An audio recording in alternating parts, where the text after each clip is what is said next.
ഗോകുലി, ഈ ചികിത്സാ സംഘത്തിൽ എത്ര പേരുണ്ട് എന്നത് സംബന്ധിച്ച് നമുക്ക് എന്തെങ്കിലും വിവരം ഈ ഘട്ടത്തിൽ ലഭ്യമാണോ? 20 അംഗ സംഘമാണുള്ളത് മൊത്തത്തിലുള്ളത്. അതിൽ 6 പേർ വിദഗ്ധമായി തന്നെ ഇത്തരത്തിൽ പല ഭാഗത്തുള്ള ചികിത്സകൾ നൽകുമെന്നുള്ളതാണ് കഴിഞ്ഞ ദിവസം വ്യക്തമാക്കിയിരുന്നത്. 6 സംഘങ്ങളായി തിരിഞ്ഞുകൊണ്ട് വിദഗ്ധമായ ചികിത്സകൾ ഇവർ ലഭ്യമാകും. അരുൺ സക്രിയുടെ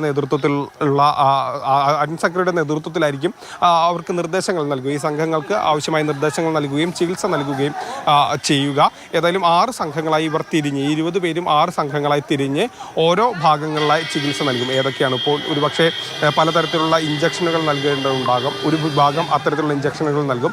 മറ്റൊരു വിഭാഗത്തിന് മരുന്ന് നൽകേണ്ട ജോലിയായിരിക്കും, അത് നൽകും. ഇനി ആവശ്യമെങ്കിൽ മുറിവ് പരിശോധിക്കേണ്ടതായിരിക്കും അടുത്തൊരു ഭാഗത്തിനുണ്ടെങ്കിൽ അവരത് ചെയ്യും. അങ്ങനെ ഒരേ സമയം തന്നെ ഇത്തരത്തിൽ മൾട്ടിപ്പിൾ ടാസ്കുകൾ, ഇത്തരത്തിൽ വിവിധ തരത്തിലുള്ള ജോലികൾ ഈ 20 പേരും 6 സംഘങ്ങളായി തിരിഞ്ഞുകൊണ്ട് ചെയ്യും എന്നുള്ളതാണ് വ്യക്തമാക്കിയിരിക്കുന്നത്. ആ രീതിയിലുള്ള ചികിത്സയായിരിക്കും ആനയ്ക്ക് നൽകുക. അതുകൊണ്ട് തന്നെ വളരെ പെട്ടെന്ന് ഏകദേശം ഒരു 20 മിനിറ്റിനുള്ളിൽ നമുക്കിങ്ങനെ ഒരു മയക്ക് വെടി വെച്ചാൽ 45 മിനിറ്റ് മാത്രമേ ഇത്തരത്തിലൊരു മനുഷ്യനടുത്ത് ചെന്ന് ഇത്തരത്തിൽ ചികിത്സിക്കാനുള്ള ഒരു സമയം ലഭിക്കുകയുള്ളൂ.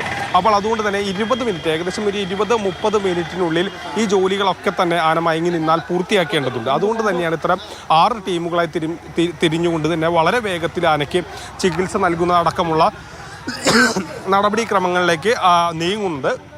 അതിനാവശ്യമായ ശ്രമങ്ങൾ അവിടെ തിരിഞ്ഞു. അത് നേരത്തെ തന്നെ ഇത്തരത്തിൽ ആർക്കൊക്കെയാണ് ഏതൊക്കെ ജോലികളാണെന്നുള്ള തന്നെയുള്ളൊരു പ്ലാനിങ് നടന്നിട്ടുണ്ട്. അതിനുശേഷം ഇപ്പോൾ ആനയുടെ അടുത്തേക്ക് പോയി അതിനനുസരിച്ചുള്ള ചികിത്സകൾ ഇപ്പോൾ നൽകുകയാണ്. അങ്ങനെ അത്തരത്തിൽ ആ ചികിത്സ നൽകുന്നത് കൂടി പുരോഗമിച്ചു കൊണ്ടിരിക്കുകയാണ്.